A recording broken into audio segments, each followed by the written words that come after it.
knowing your revenue per person can give you an idea that says, if I want to scale my company to a million, to 2 million, to 3 million, and our current revenue per person, say, is 115,000, and I'd love for it to be 125, you can kind of reverse engineer and see how many people would I have on the team. If we were doing $3 million and we did 125,000 revenue per person, you could get an idea of how many staff or how many employees that you would have.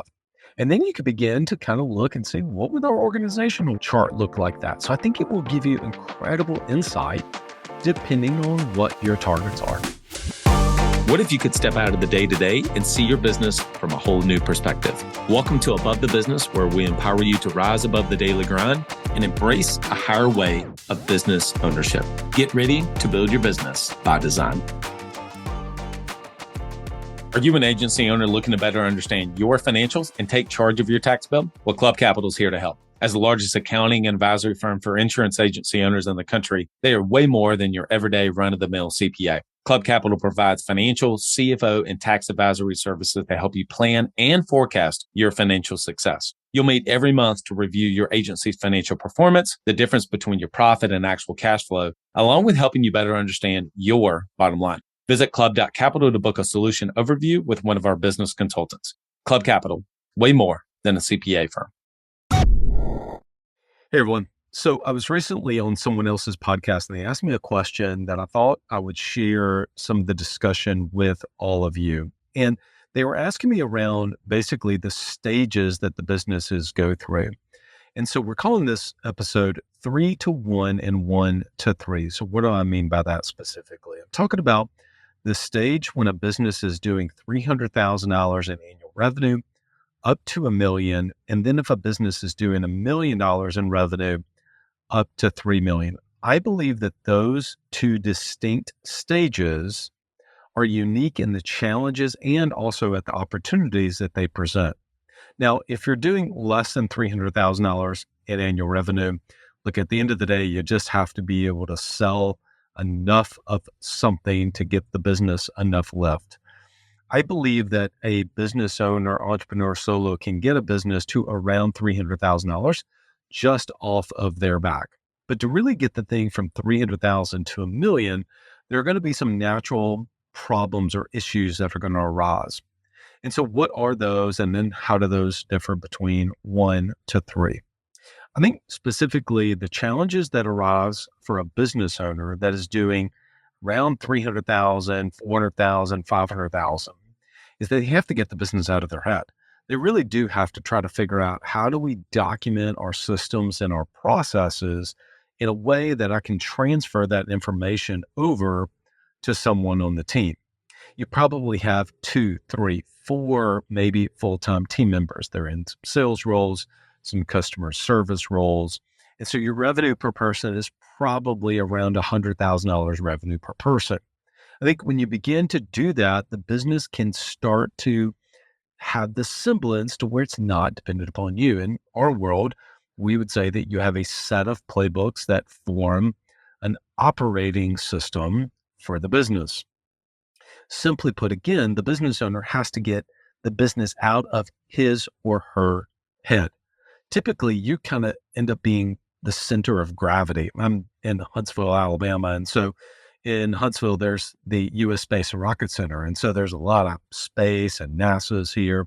And so we know that, don't know much about space, but we know enough to know that small things rotate around big things. The Earth rotates around the sun, the moon rotates around the Earth, et cetera. And so you kind of are the center of gravity where the business is kind of rotating around you. Well, what will typically happen when you begin to do that, and you begin to create systems and processes in the business, you begin to document what it is you're doing. You document your sales process. You document how you onboard customers. You document your recruiting system. You document how you onboard team members. You document your training system of how you onboard them the first 90 days. You document how you train them on an ongoing basis. You talk about how you handle issues in the business. You handle payments in the business, et cetera. All of these things begin to get out of your head and begin to get documented so someone else can do it. Sometimes I like to say, Look, your team can't read your mind, but they can read a document. And so let's say you begin to do that, the business is going to start to grow. It's going to get past 500,000, 600,000, 750,000, maybe even beginning to push 8 or 900,000. Well, what happens? You start to add more team members. Maybe your revenue per person starts to push to maybe 115,000 revenue per person, 120,000 revenue per person. So let's say you do get it to 1 million. You learn the skills of how to document your systems and processes in the business. Now what happens? What are the challenges that begin to present themselves naturally when you're around $1 million, maybe a million, 1.2 million, et cetera? Well, at that point, because you have hired people in the business and the business is growing, you're probably starting to get past 6 people on your team. And I believe that 6 is the maximum number of direct reports you can have in the business. So when you're at your seventh, eighth, ninth, 10th team member in the business, naturally, you probably even already started to think about this as I was discussing it. You probably have managers.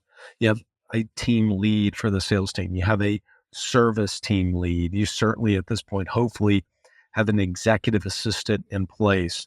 And so now instead of just transferring your knowledge to everyone in the business, now you're having to learn the skills of leading other leaders. And the more that you can lead other leaders in the business, the more the business can continue to grow. But that's a different set of skills. If you've ever gone through what it means to even hire people, maybe you work with autopilot recruiting as an example, and you build a bench of people in the business and you start to hire really great people. You have a documented sales process, you have a documented onboarding process, all those kind of things we discussed. And so the team is starting to operate independently of you. Well, now you can't have 12 different direct reports. I had one of my clients had 10 direct reports at one point. And if you do a 30-minute one-to-one with 10 direct reports. I mean, you're in one-to-ones for 5 hours. I mean, that takes up the entirety of a day just in your one-to-ones. Add in a weekly team meeting with that, and that's a full day that's just in weekly team meetings and one-to-ones. Hence why the maximum number of people you can have reporting directly to you, I believe, is around 6. And ideally, that number would be probably around 4. So you start to develop other leaders into the business, and then those people begin to have their own one-to-ones and direct reports. And I believe that is the unique skill sets that change when you go from 300,000 to 1 million, and then when you go from 1 million to begin to scale to 3 million. Okay, now let's talk about this number that I shared a minute ago, which is called revenue per person. This has been incredibly helpful for me, and I don't want to gloss over it here on this podcast.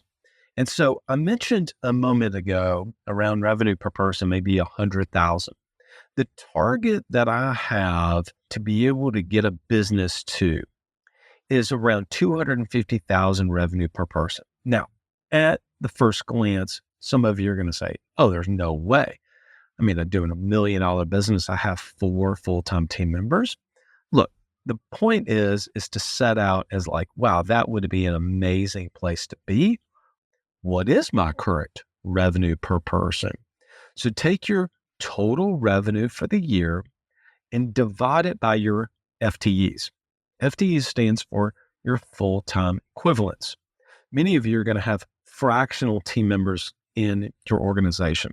Now, I use fractional specifically as opposed to part-time. I think there's just some sort of a connotation or imagery around part-time means they also kind of are not locked in whenever they're with you. So I like to use the word fractional instead of part-time. It just means they're not full-time. They're 10 or 15 or 20 hours a week. So anyway, maybe that's my personal preference, but I like to use fractional instead of part-time. Okay. So let's say you have someone that is working 20 hours a week.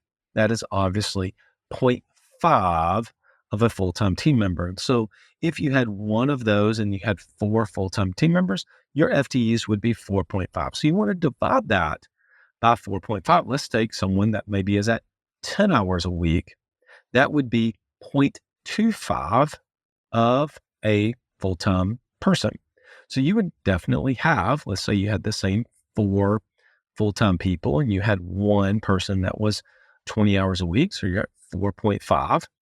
And then the other person that's doing 10 hours a week, they're at 0.25. So you would be at 4.75 full-time equivalents. I think that's pretty easy math to be able to do. And you divide that into your annualized revenue. So if you were doing, say, 800,000, you take 800,000 divided by 4.75, you would get your revenue per person.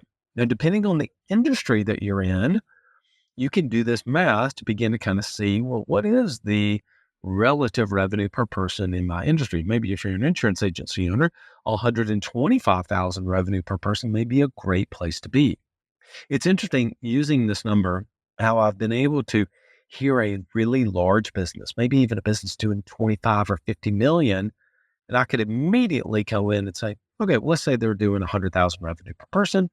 How many people did they have on the team?